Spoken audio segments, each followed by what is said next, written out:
Dr. Kambon. This is Alexandra from al-jazeera. How are you? I'm fine. How's it? Good, good. Can you hear me well? I could It's a, barely hear you. yeah, I was about to say you sound a little bit muffled to me as well. Is that better from my side? Yeah, I can hear you. You sound great. Can you hear me? Yeah, still a little bit muffled. It sounds kind of like I'm on speaker or something. Oh, that's weird. Okay, hold on 1 second. Okay. Weird.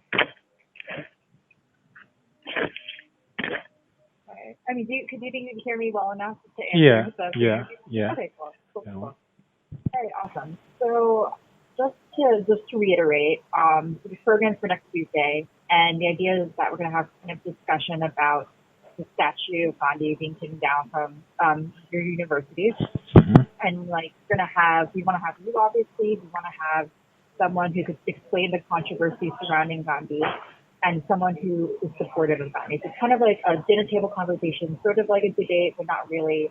Um, and you definitely need to have your voice because this is the most recent news coming out of that. So, how's it sound? Does it sound good? Yeah, that'll work. Okay, cool, cool. All right, I'll just dive into the pre-interview questions, and then I'll ask for more information from you afterwards. Okay. And really quickly, how do you pronounce your first name? Because I don't want to butcher it. Is it Obadel or No, it's Albadele. So each, Abadele? Okay, yeah, Albadele, all three hot tones. Abad. Got it. Okay, cool. Okay, great. So my first question is, how did you feel when the decision was made to take down the statue of Gandhi at the university? Actually, we weren't alerted of that decision. I actually got a call that morning from the radio station on campus to ask me, "Oh, what do I think about the statue being removed?" I said, "That's news to me because just the way it came without, any discussion, consent, approval from the academic board or from the community at large." And that's the same way that it left. The students are no longer in session.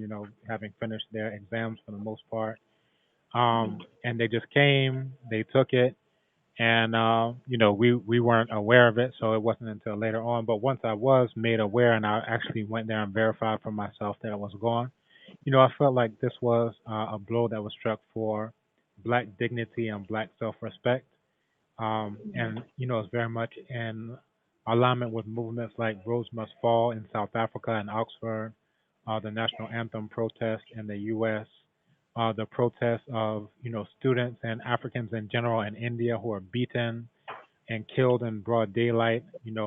Because they treat Black Africans who are there to study or whatever the same way they treat their Dalits who are the Black untouchables of India, which is very much like how Gandhi said he was part of the Indo-Aryan stock. So he and the British are co-colonizers, partners in colonization against these black Kafirs. So, to have him who was not willing to be around us when he was in life, he talked about the dumping down of Kafirs into the Indian location. Why, therefore, would we have his statue dumped down upon us, in his death, or rather the effigy of him? Okay. Why do you think this is happening now? Because I know that you started this petition about 2 years ago. Hmm. So how did this pick up steam, and what other types of opposition did you encounter when you started the petition, going forward? Very good. The first thing, why is that going on now? Only those who made the decision, because again, we weren't alerted whatsoever. Only those who made that decision, and we haven't even been made privy as to who made that decision exactly, would know why it's happening now. I would say definitely students are off campus, so Yeah. maybe that's just fortuitous for anyone. But then also there were people who were around when the statue was being taken down that morning who had their phones confiscated and the pictures and videos were deleted off of those phones. I just happen to have a colleague who works at a department close by who had a long range camera lens who was able to get some of those photos that you've seen on the BBC Okay. website and elsewhere. But yeah, it really was a bit of a blindsiding. I actually wasn't going to be in the country. I was going to be in Benin, but I just happened to stay here. And yeah. Yeah. That's. Is there any way we could actually get that photo or video that your colleague took, have on our show as well? Yeah, I can make that available. I have your email, so I can send those to you. Yeah, yeah, yeah. That would be great because we're trying to also find some video or footage. I didn't know that they were taken, like their phones were taken away. It was taken Yeah, by like the university administration. Like they, I don't know exactly who. When I look at the photos, I see what looks like military people there, but then I also see some university people. If I was going to guess, and I can only guess because I wasn't there, I would think it would be the military people, but I could actually ask my colleague and find out which okay, ones. okay, cool. And I think just to add, to repeat what I asked before, how did this movement, pick up steam with the help of the social media? Because I know there was a really prominent hashtag going on. Hmm. And can you also talk about any opposition that you encountered? Right. Um, it started off the conversation started when the statue was erected again without any type of notice to the community, and I happened to be driving down the road and I looked to my left and I said, "Oh, this is new. Who's this a statue of?" And I saw it was Gandhi, and my first thought was these people must have no idea who Gandhi was in relation to black people.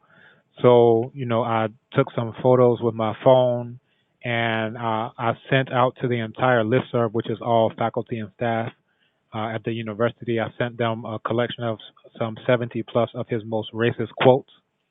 And, that really, as you can imagine, got a lively discussion going back and forth on the listserv. Right. Um, since that point in time, they've shut down the ability to send emails to that list. Well, let me say this: they now moderate it, if we can call it that.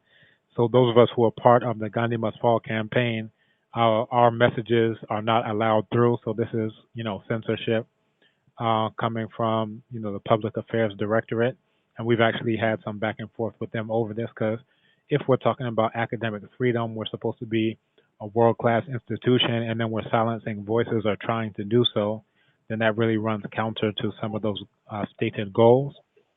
Mm-hmm. And that definitely speaks to the opposition part. But once the conversation got started, my former director of African Studies was on sabbatical in California, and we came together and mainly actually heard with the wording, drafting that petition that we put up on change.org.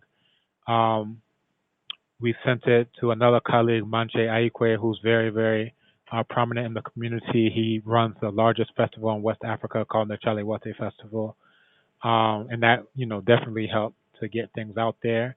Dr. Apiajiachia, who's in law and who is really, really huge in terms of academic freedom, a scholar dealing with academic freedom and legal implications. Professor Akosia Pebi in history. And that was the thing. So, from her point of view, she was like, why didn't you ask a historian? You're just going to dump a statue down.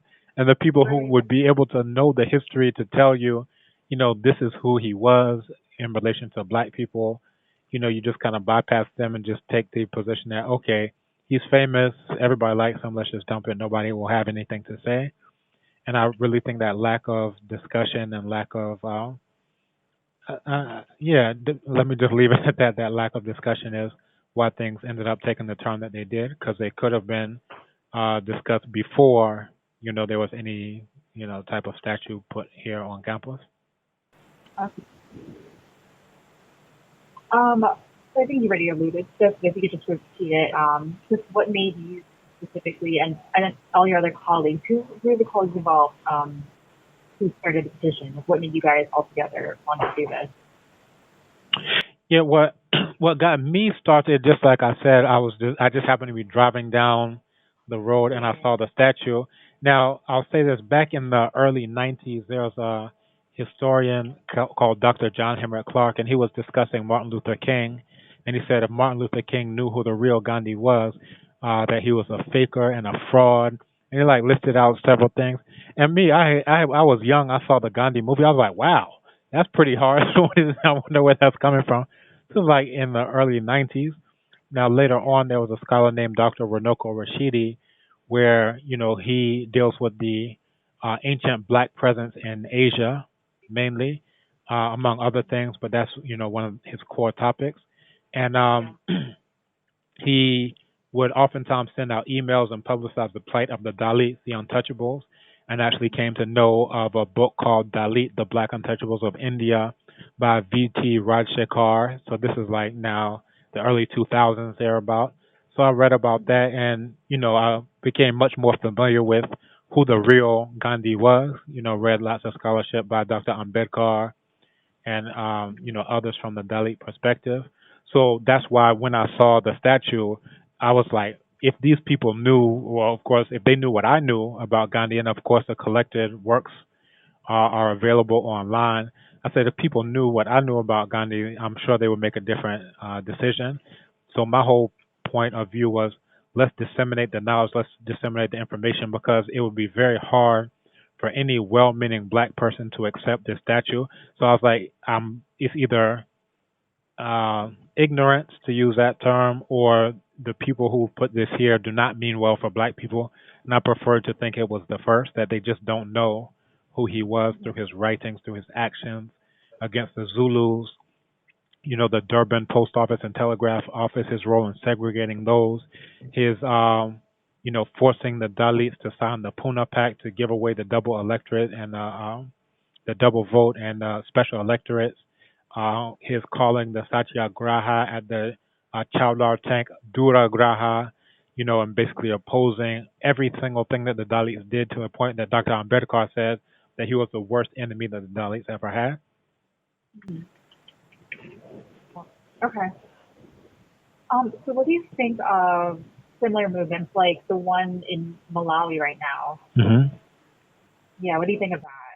Yeah, I'm actually in very close contact. All of us are in close contact with those in Malawi. As a matter of fact, we've been exchanging messages of solidarity. And, basically they're like, this is amazing. Keep up the good fight and things of that nature. So this is why, I've said before, the struggle continues because this is something that's dealing with basic human rights. Or let me bring it specifically to black dignity and black self-respect. It's not just a human thing. This is about black people, African people, and are we going to walk through the world with any type of self-respect, self-determination for who our heroes should be versus who our villains are, and the self-respect there. So um, they've sent messages of support. I can even, pull up some of those and read them, but very Yeah. inspiring. And they said that their whole movement was inspired by following what we were doing here in Ghana, and that's how they even came to be alerted to it. Now their petition has even gained since they started it twice as many signatures as ours did. But part of that too was as soon as it started to really kick off, the government said that they were going to take the statue down. So people over the last 2 years have given us so many congratulations, like, "Oh, we're glad it was taken down," and we have to tell them when the government says they're going to take it down, that means let's stem the tide, let's make it go to the next news cycle, and then everyone will forget about this thing, which is exactly essentially what happened up Right. until really Malawi came out, and then that's where we started to see some renewed interest. Okay. Okay, great. Um, are there any suggestions or petitions right now with suggestions to replace the statue with someone else, with like maybe a Ghanaian icon, or is it just going to be like an empty space, or heard of anything in that sort? So there have been, I would say, just private discussions. Some of us have our ideas and our suggestions. As a matter of fact, myself and some of the other colleagues, Professor Akosia Adomako Ampofo, Dr. Pierre Jedfia, who I mentioned before, Dr. Nana Kuya Nyudoho, and others, we've been talking about, what should we do?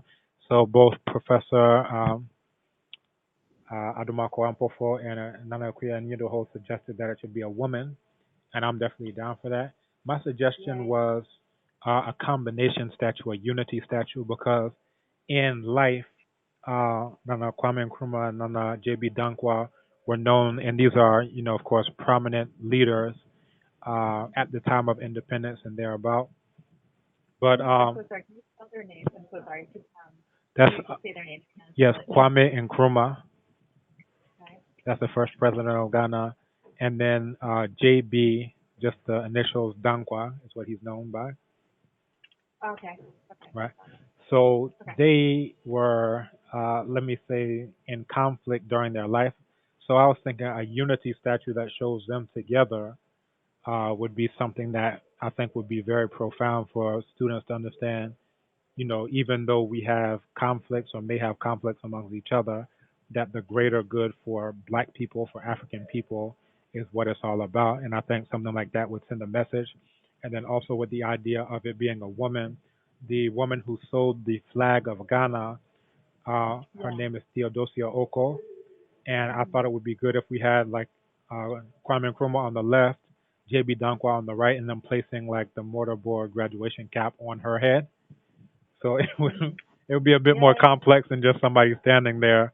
But I think Yeah. something like that would really, convey something to the youth who would pass by it, and they would have to reflect on something like that, like, wow, what is this? But actually, the idea of that statue is from, the oldest statue making cultures that we can think of, or let me say, Mhm. definitely one of the most prominent from antiquity is that of ancient Kemet, the land of black people, what they call ancient Egypt. But Yeah. when I was in the Cairo Museum, I saw a statue that had Heru, which the Greeks call Horus, and Setech, who the Greeks call Seth, on either side of Ramisu Meri Amun, who's also known as Ramesses III. So Mhm. Heru and Seteh were seen as traditional enemies or combatants against each other. But what the statue conveys is that they are both unanimous that Ramesses III should be the rightful ruler. So, Mhm. basically taking that same type of idea and updating it to our modern Ghanaian context. Okay. Okay. Great. And my last question is, what do you think will happen now going forward? Do you think this will affect diplomatic relations between Ghana and India in any way? I've actually had that question before, and my response has been if diplomatic relations are predicated on us being the footstool of someone else, on Mhm. disrespect and indignity towards black people, then those are not relations that, we would really cherish, I would say.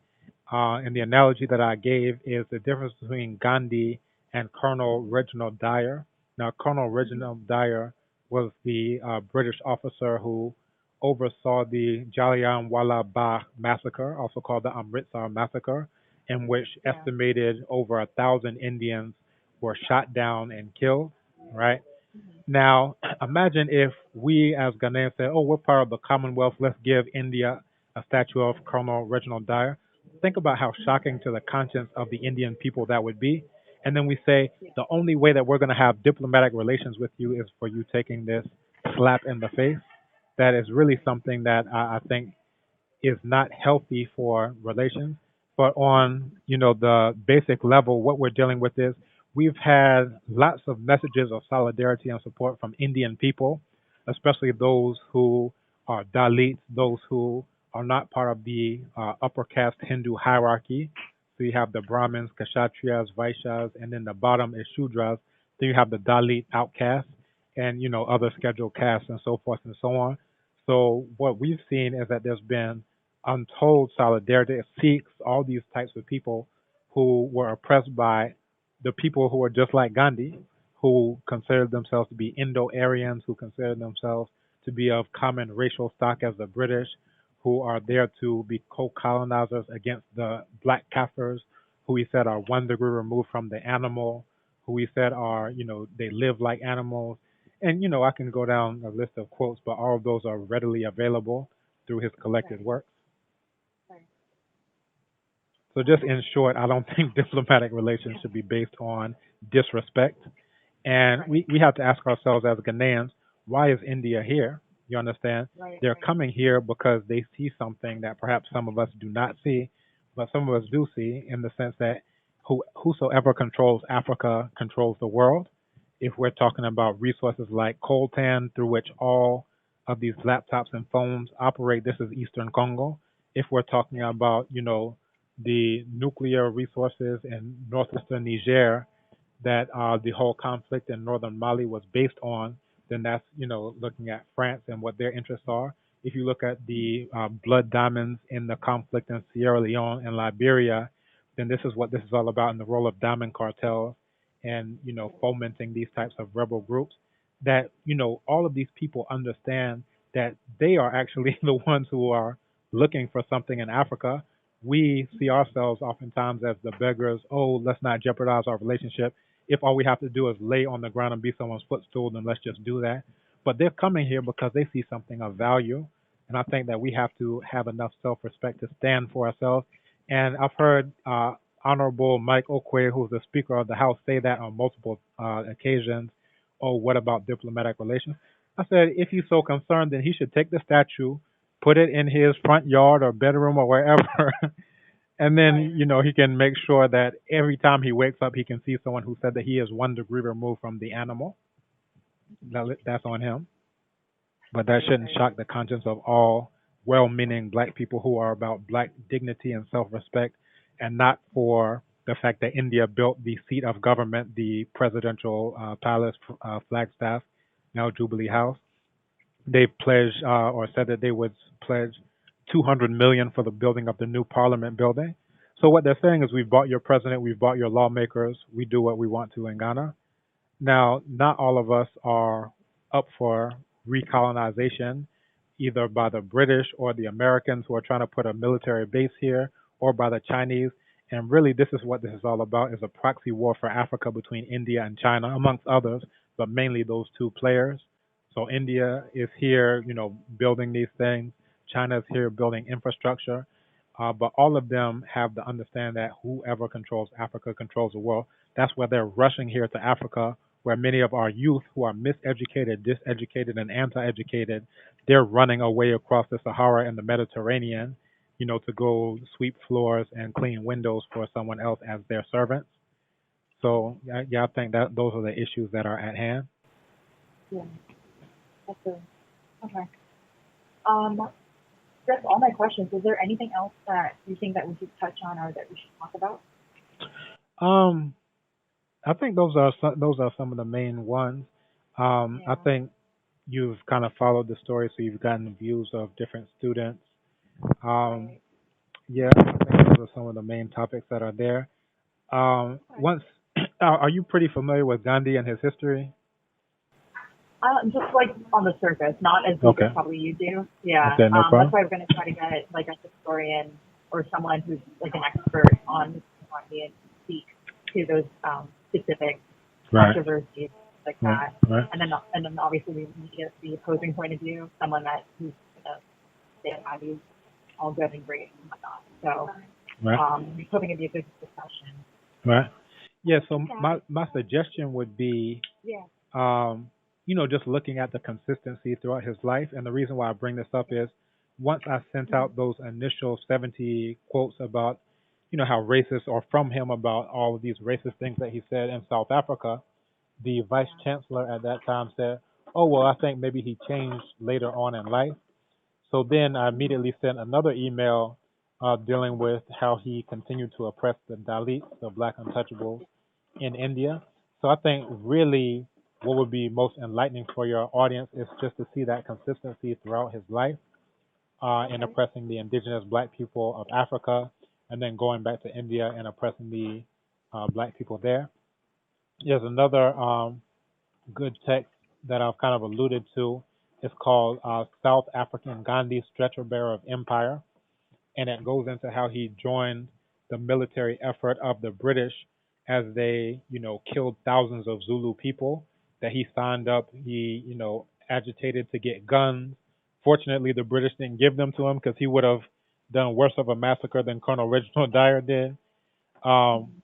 but yeah, some of these different texts. There's another one called Gandhi Under Cross Examination, where it goes into this whole Peter Maritzburg train incident, and how he didn't even write that down until 16 years after it supposedly happened, and each account that he gave is inconsistent from the next one.